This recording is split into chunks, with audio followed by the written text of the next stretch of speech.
Friends, welcome to JLP Study YouTube channel. ইয়াৰ আগত আমি মেনসুৰেশনৰ basic idea কিছু দিয়া হৈছিল আৰু বাকি থকাখিনি আমি আজি আলোচনা কৰিবলৈ ওলাইছো। গতিকে আপোনালোকে আগৰ ভিডিঅ'খন চাই ল'ব আৰু লগতে এইখন ভিডিঅ' চাব, তেতিয়াহ'লে আপোনালোকৰ বুজাত সুবিধা হ'ব। তো আজিৰ প্ৰশ্ন আছে আমি শিকিম চতুৰ্ভুজ। ইয়াৰ আগত আমি ত্ৰিভুজ জৰ বিষয়ে বেসিক আইডিয়া দিয়া আছে। এতিয়া আমি চতুৰ্ভুজৰ বিষয়ে জানিম। এতিয়া চতুৰ্ভুজটো হল চাৰিটা বাহু লাগিব, মানে চাৰিটা বাহু আগৰ এটা বন্ধ চিত্ৰ হ'ব লাগিব। এতিয়া ধৰক আমি ইয়াত এটা বন্ধ চিত্ৰ লৈছো, কিন্তু ইয়াত চাৰিটা বাহু হোৱা নাই, মানে গতিকে এইটো চতুৰ্ভুজ নহ'ব। ইয়াত আমি চাৰিটা বাহু লৈছো আৰু এই চাৰিটা বাহু কি আছে, বন্ধ হৈ আছে, এটাৰ লগত এটা জয়েন হৈ আছে, গতিকে এইটো এটা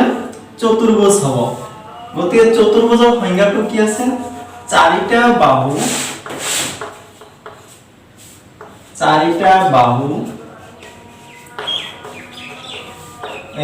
আগৰা বন্ধ চিত্ৰ, মানে বন্ধ চিত্ৰ আমি কি বুলি কওঁ, চতুৰ্ভুজ বুলি কওঁ। এতিয়া চতুৰ্ভুজ বিভিন্ন প্ৰকাৰৰ হ'ব পাৰে, তাৰে প্ৰকাৰবিলাক আমি আলোচনা কৰিম। প্ৰথমতে চতুৰ্ভুজৰ প্ৰথম প্ৰকাৰটো হ'ব বৰ্গ। চতুৰ্ভুজৰ প্ৰকাৰ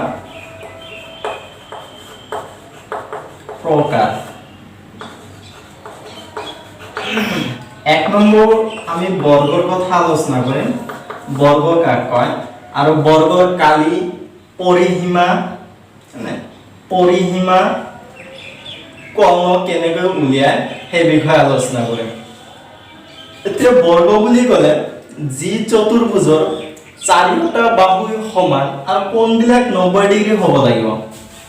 যি চতুৰ্ভুজৰ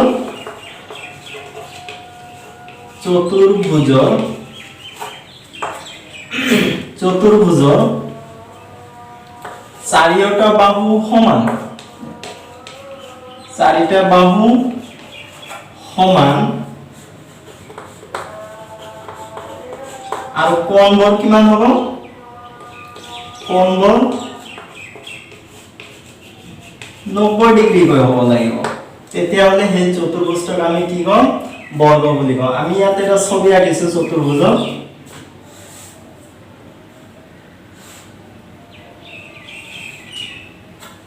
ইয়াত আমি এটা চতুৰ্ভুজ আঁকিছো, আমি নাম দিছো এ বি চি ডি। এই চতুৰ্ভুজখনত চাৰিওটা বাহু আপুনি যদি চাই সমান হ'ব, গতিকে আৰু এই কোণবিলাক 90 ডিগ্ৰী কৈ, কোণবিলাক 90 ডিগ্ৰী কৈ, গতিকে এইখন কি হ'ব, এটা বৰ্গ হ'ব। এতিয়া চতুৰ্ভুজৰ আমি কি উলিয়াম, কালি উলিয়াম, চতুৰ্ভুজৰ কালি। এতিয়া কালিটো কেনেকৈ উলিয়াম, বা বৰ্গৰ কালি। এতিয়া বাহুবিলাক যদি আমি কিবা এটা মান ধৰি লওঁ, এইটো বাহুৰ মান a, তেতিয়াহ'লে এইটো বাহু কিমান হ'ব, a হ'বগৈ। যেহেতু চাৰিওটা বাহু সমান, প্ৰতিটো বাহু কিমান হ'ব, a দৈৰ্ঘ্যৰ হৈ যাব। তেতিয়াহ'লে কালিৰ ফৰ্মুলাটো হ'ব বাহু স্কয়াৰ, বাহু স্কয়াৰ। তাৰমানে আমি বাহু কিমান লৈছো, a লৈছো। যিকোনো এটা বাহুৰ বৰ্গ ল'লে সেই বৰ্গটোৰ কি হ'ব, কালি হ'ব। তাৰপিছত পৰিসীমা, বৰ্গ এটাৰ পৰিসীমা কেনেকৈ উলিয়াম, ফৰ্মুলাবিলাক মনত ৰাখিব, তাৰপিছত আমি কোৱেশ্চন আলোচনা কৰিম। পৰিসীমা কেনেকৈ উলিয়াম, তাৰ ফৰ্মুলাটো হ'ল, পৰিসীমা বুলি ক'লে এই বাউণ্ডাৰী কেইটা যে আছে, মানে এইখিনি যোগ ল'ব লাগিব, তেতিয়াহ'লে পৰিসীমা হৈ যাব। এতিয়া a a a a যোগ কৰিলে কিমান হ'ব, চাৰিটা a হৈ যাব, মানে গতিকে তাৰ পৰিসীমা 4a বুলি লিখিব। যেটো বাহুৰ দিক দিয়া থাকিব তাৰ লগত 4 পূৰণ কৰি দিলে আমি পৰিসীমা পাই যাম আমি কি কৰিছো বৰ্গ এটাৰ কোণ টানি দিছো এই কোণটো দৈৰ্ঘ্য আমি d বুলি কৈছো তেতিয়া হলে এই কোণটো উলিয়াৰ ফৰ্মুলাটো আমি এস্টাবলিশ কৰিম বা জানিম বৰ্গ এটাৰ কোণটো আমি কি বুলি কৈছো d বুলি কৈছো গতিকে ফৰ্মুলাটো হ'ব √2a এটো হল কোণ উলিয়াৰ ফৰ্মুলা মনত ৰাখক √2a এখিনি আছে চতুৰ্ভুজৰ বেসিক আইডিয়া আৰু চতুৰ্ভুজৰ ধৰ্ম আছে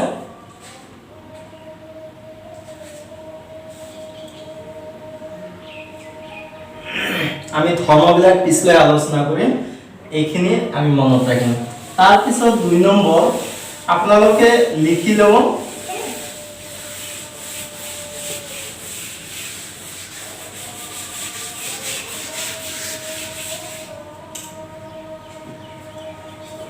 আমি 2 নম্বৰ চতুৰ্ভুজৰ বিষয়ে জানিম হেতু হল আয়ত ইংলিশত ৰেক্টেঙ্গল বুলি কয় ৰেক্টেঙ্গল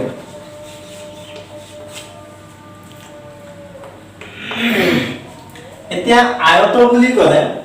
যি চতুৰ্ভুজৰ বিপৰীত বাহুবোৰ সমান বিপৰীত বাহুবোৰ সমান আৰু কোণবিলাক কি হ'ব 90 ডিগ্ৰী হ'ব যি চতুৰ্ভুজৰ বিপৰীত বাহুবোৰ সমান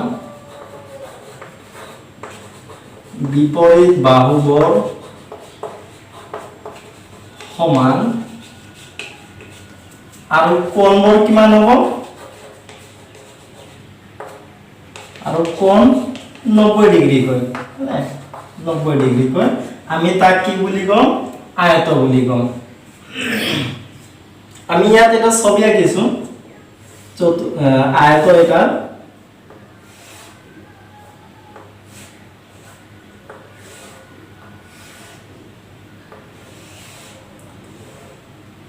যদি এই ছবিখনলৈ লক্ষ্য কৰে চতুৰ্ভুজটোলৈ চাই তেতিয়াহলে দেখা পাব এই বাহুটো সমান বিপৰীত বাহু সমান এই বাহু সমান গতিকে চতুৰ্ভুজৰ বিপৰীত বাহু সমান আৰু এই কোণবিলাকো 90 ডিগ্ৰী তেতিয়াহলে এটো কি হৈ যাব আয়ত হৈ যাব a b c d এটা আয়ত গতিকে আয়তৰ কালি উলিয়াবলৈ হলে ইয়াত চাব আমি এই বাহুটোৰ দিক যদি আমি l বুলি কৈ দিও আৰু এই বাহুটোৰ দিক আমি b বুলি কৈ দিও মানে এটো লেন্থ এটো ব্ৰেথ প্ৰস্থ মানে দৈৰ্ঘ্য আৰু প্ৰস্থ তেতিয়াহলে আয়তৰ কালি কি হৈ যাব কালি ইকুয়াল টু দিক পূৰণ প্ৰস্থ এতিয়া দিক আমি কিমান লৈছো l লৈছো প্ৰস্থ কিমান লৈছো b লৈছো গতিকে আয়তৰ কালিৰ ফৰ্মুলাটো l * b লিখিব পাৰিব আপুনি তাৰ পিছত আয়তৰ পৰিসীমাৰ ফৰ্মুলাটো হ'ব জাস কেটা বাহু আছে দুটা বাহু আছে মানে সরি চাৰিটা বাহু আছে যাৰ বিপৰীত বাহু সমান এতিয়া এটো বাহু l লোৱা আছিল এটো বাহু b লোৱা আছে আপুনি যদি যোগ কৰি দিয়ে এনেকৈ ফৰ্মুলাটো এস্টাবলিশৰ কাৰণে এটো l এটো কিমান হ'ব b হ'ব তাৰ পিছত এটো আকৌ l হ'ব আৰু এটো b তেতিয়া হলে আমাৰ পৰিসীমাটো হৈ গল গতিকে দেখা গল l কেইটা আছে দুটা l আছে b কেইটা আছে দুটা b আছে গতিকে আমি দুই কমন লৈছো গতিকে 2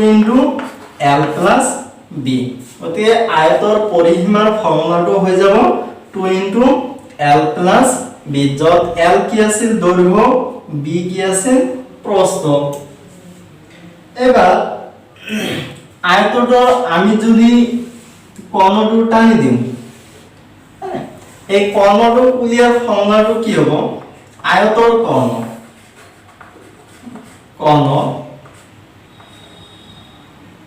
equal to root over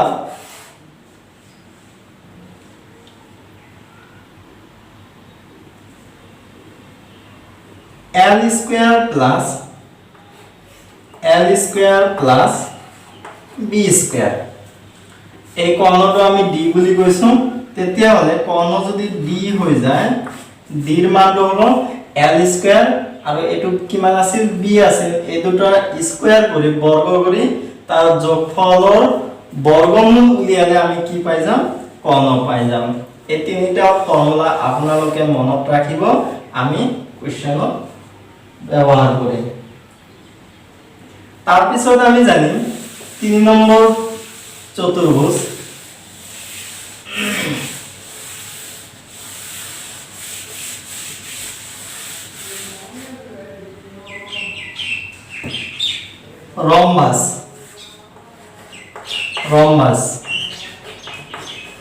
ৰম্বাসৰ এটা চতুৰ্ভুজ এতিয়া ৰম্বাস কাক কয় আমি জানিম এতিয়া আপোনালোকে চাইছে যে বৰ্গ কি আছে যাৰ চাৰিওটা বাহু সমান আছে ৰম্বাস সেম ৰম্বাসৰ চাৰিওটা বাহু সমান কিন্তু কোণবিলাক 90 ডিগ্ৰী নহব বৰ্গ যেনেকৈ 90 ডিগ্ৰী আছে আমি এটা চিত্ৰ আঁকিছো ইয়াত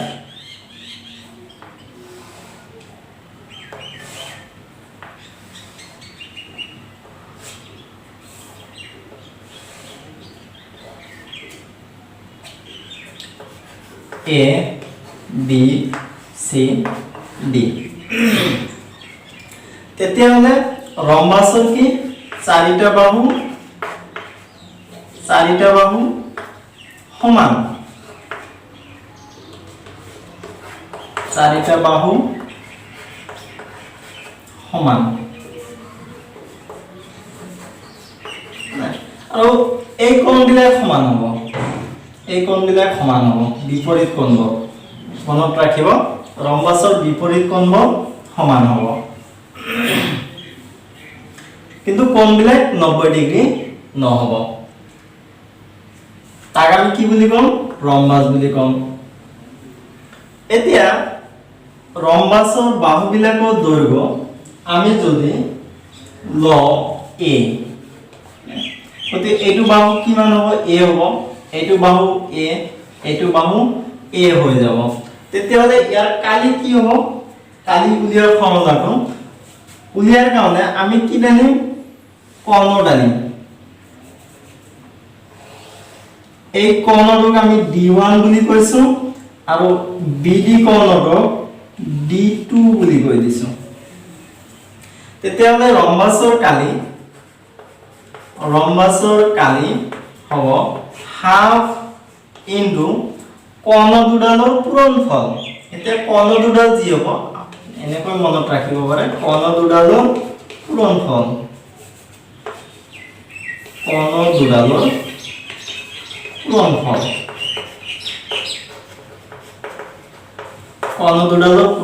এতিয়া হাফ ইনটু আমি এটা কৰ্ণ কি লৈছো d1 আনটো কৰ্ণ d2 গতে half into d1 into d2 হল ৰম্বাসৰ কালি তে ৰম্বাসৰ পৰিসীমাটো কি হ'ব ৰম্বাসৰ পৰিসীমা কব ৰম্বাসৰ পৰিসীমাটো আপুনি এইটা যোগ কৰি দিও চাৰিটা বাহু আছে মানে a + a + a + a ওতে কিমান হ'ব টোটাল 4a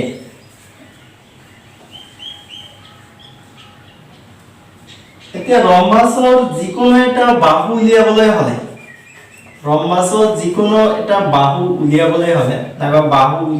হলে আমি এটা ফৰ্মুলা মনত ৰাখিম যেতিয়া কৰ্ণ দুডাল দিয়া থাকিব কৰ্ণ দুডালৰ দৈৰ্ঘ্য দিয়া থাকিব তেতিয়া আমাক কি লাগে ৰম্বাস এডালৰ বাহু দিক লাগে তেতিয়া হলে আমি কেনেকৈ উলিয়াম এটা ফৰ্মুলা ব্যৱহাৰ কৰিম half into root over d1 square plus d2 square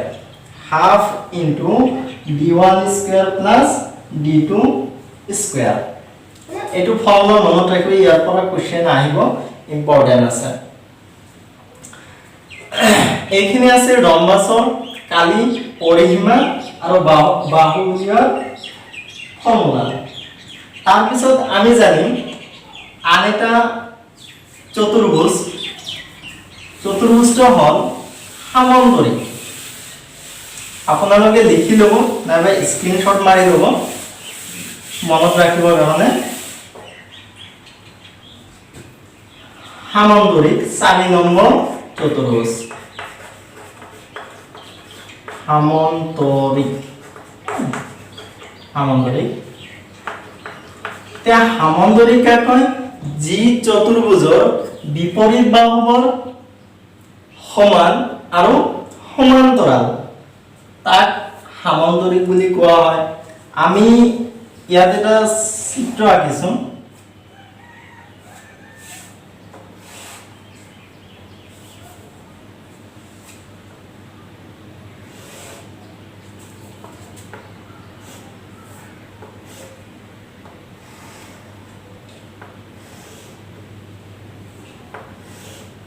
Okay. A B C D এই চতুৰ্ভুজখন যদি চাই AB বাহু সমান্তৰাল CD অঁকা আছে AD বাহু সমান্তৰাল BC অঁকা আছে গতিকে A B C D আৰু চতুৰ্ভুজটোৰ AB বাহু আৰু CD বাহু সমান BC বাহু আৰু AD বাহু সমান গতিকে A B C D এটা সামন্তৰিক এতিয়া সামন্তৰিকৰ ডেফিনিশনটো কি হ'ব যি চতুৰ্ভুজৰ বিপৰীত বাহুবোৰ সমান আৰু সমান্তৰাল সেই চতুৰ্ভুজক সামন্তৰিক বুলি কোৱা হ'ব এনেকৈ শৰ্ট মনত ৰাখিব বিপৰীত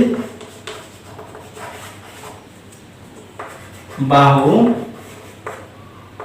বৰ সমান আৰু সমান্তৰাল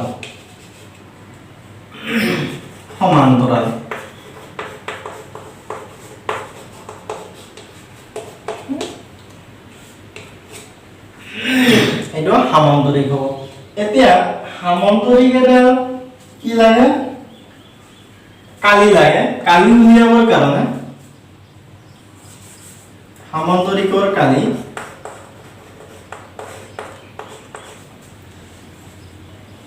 ধৰক এই বাহুটোৰ দিক আমি B লৈছো AB বাহুৰ দিক B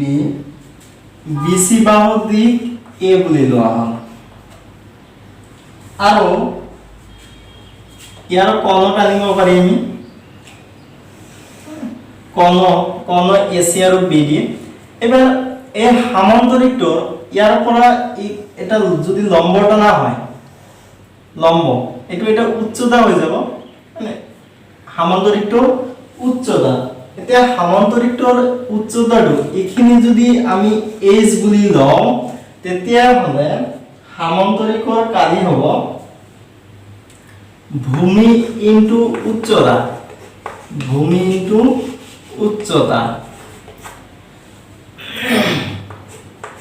এতিয়া ভূমি কিমান লৈছে আমি এটো যদি সামন্তৰিক লোৱা হয় এটো ভূমি কলে b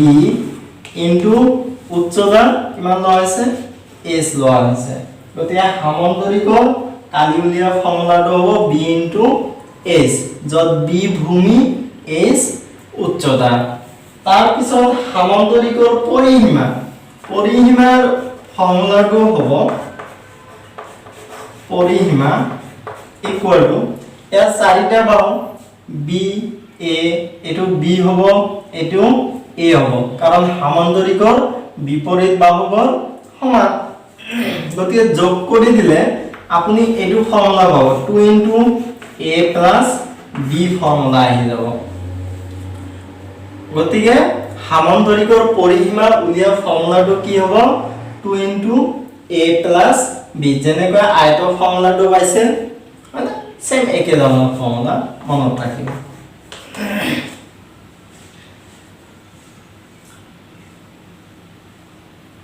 তাৰপিছত আমি জানি চতুৰ্ভুজ আন এটা চতুৰ্ভুজ হেতু হল সামান্তৰিক ট্ৰেপেজিয়াম সামান্তৰিক আমি অলৰেডি জানিলো এতিয়া জানিম ট্ৰেপেজিয়াম 5 নম্বৰ ট্ৰেপেজিয়াম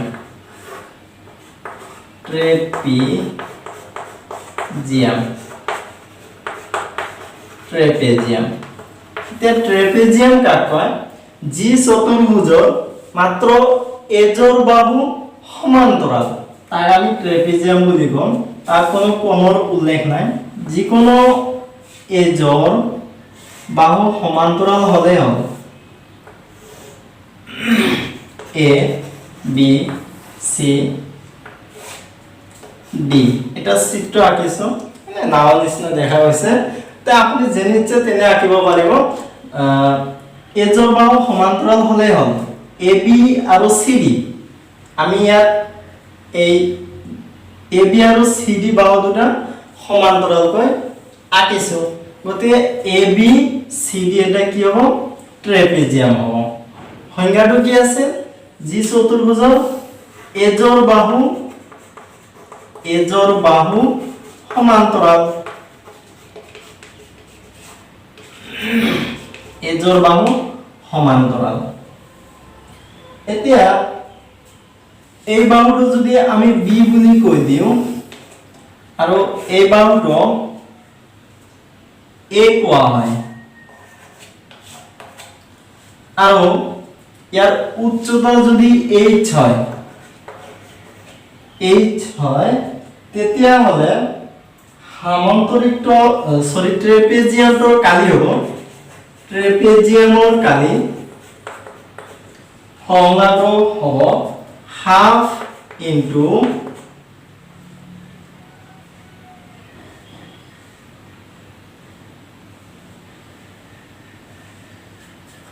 সমান্তৰাল বাহু দুটাৰ যোগফল এতিয়া সমান্তৰাল বাহু দুটা কি আছে এটা আছে বি আৰু এটা আছে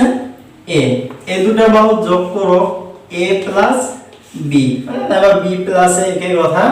আমি সমান্তৰাল বাহু দুটা যোগ কৰিছো কৰি প্লাই যেটো উচ্চতা হ'ব উচ্চতাটো ইয়াৰ লগত ইনটু কৰি দিব তেতিয়া হলে ট্ৰেপেজিয়ামৰ কালি পাই যাম ট্ৰেপেজিয়ামৰ কালিৰ সূত্ৰটো হ'ল হাফ ইনটু সমান্তৰাল বাহু দুটা যোগফল ইনটু উচ্চতা তাৰপিছত আমাক লাগিব পৰিসীমা আৰু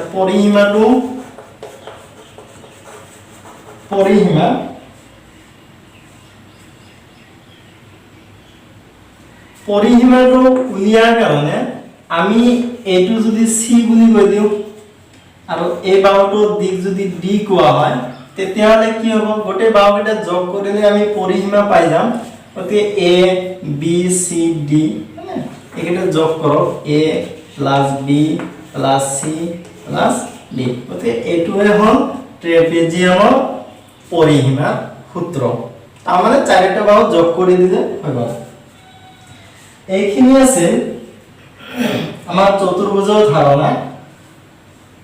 এতিয়া আপোনালোকক ইয়াৰ পৰা কেইটামান কোৱেশ্চন সুধিম যে সামান্তৰিক এটা নাইবা বৰ্গ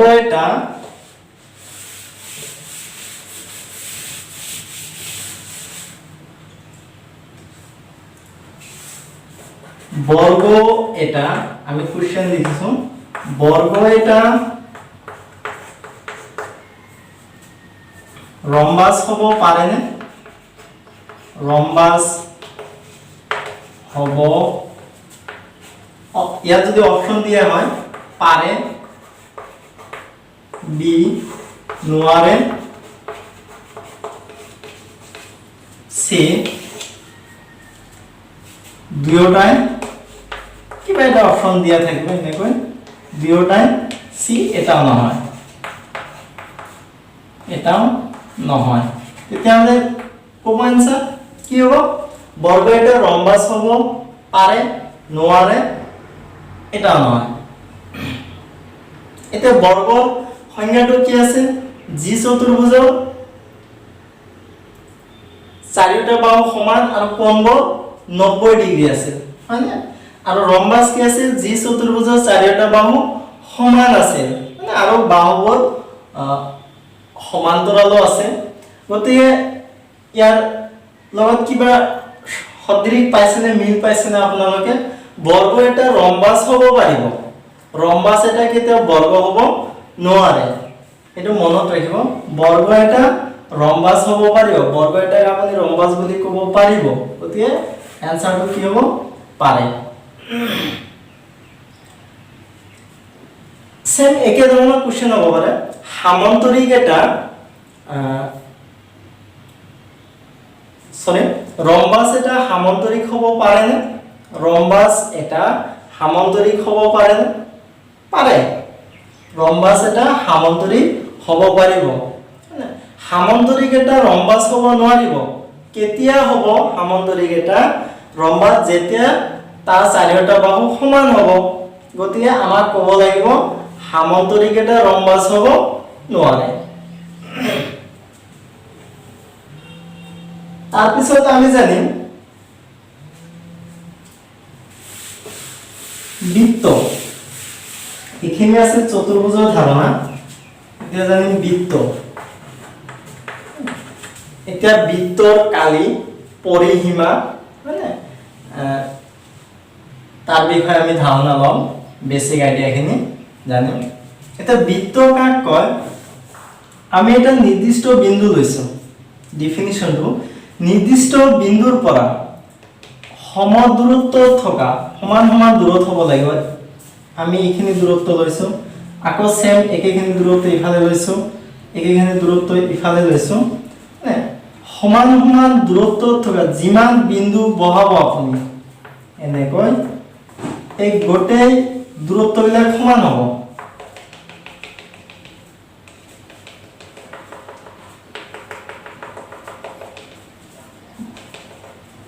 এতিয়া এই বিন্দুবোৰৰ সমষ্টি যদি যোগ কৰি দিয়ে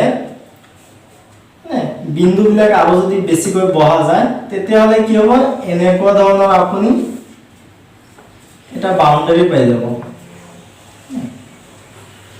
তেতিয়াহলে সংজ্ঞাটো কেনেকুৱা হ'ল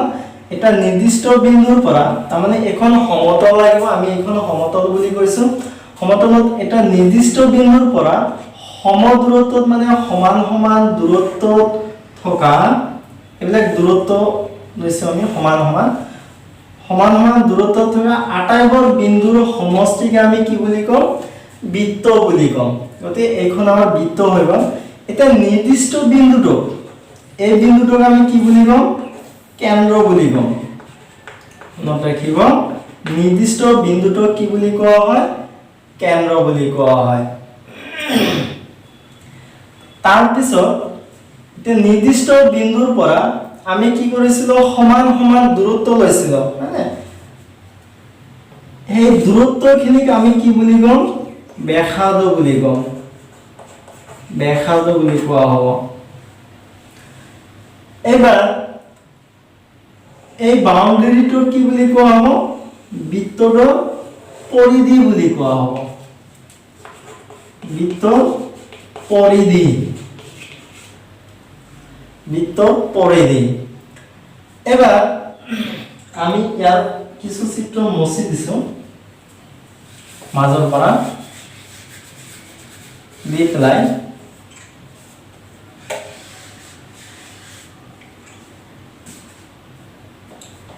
এখন কেন্দ্ৰ আছে কেন্দ্ৰৰ মাজেদি আমি কি কৰিছো এটা ৰেখা টানি দিছো বৃত্তৰ কেন্দ্ৰৰ মাজেদি এটা ৰেখা টানা আছে মানে ৰেখাটোৱে বৃত্তৰ দুয়োফালে কাটিছে গতিকে এই ৰেখাডালক তেতিয়া কি বুলি কোৱা হ'ব ব্যাস বুলি কোৱা হ'ব আপুনি এটা বৃত্তৰ এনেকৈ ব্যাস আঁকিব পাৰিব মানে এটো এটা ব্যাস যিমান কেন্দ্ৰৰ মাজেদি যাব ৰেখা তাৰ পিছত আমি আন এডাল ৰেখা টানি দিছো যেটো কেন্দ্ৰৰ মাজেদি যোৱা নাই এই ৰেখাটো কেন্দ্ৰৰ মাজেদি যোৱা নাই কিন্তু বৃত্তটোক দুটা বিন্দুত কাটিছে ইয়াতো কাটিছে ইয়াতো কাটিছে তেতিয়া আমি ইয়াক কি বুলি কম জ্যা বুলি কম জ্যা বুলি কোৱা হ'ব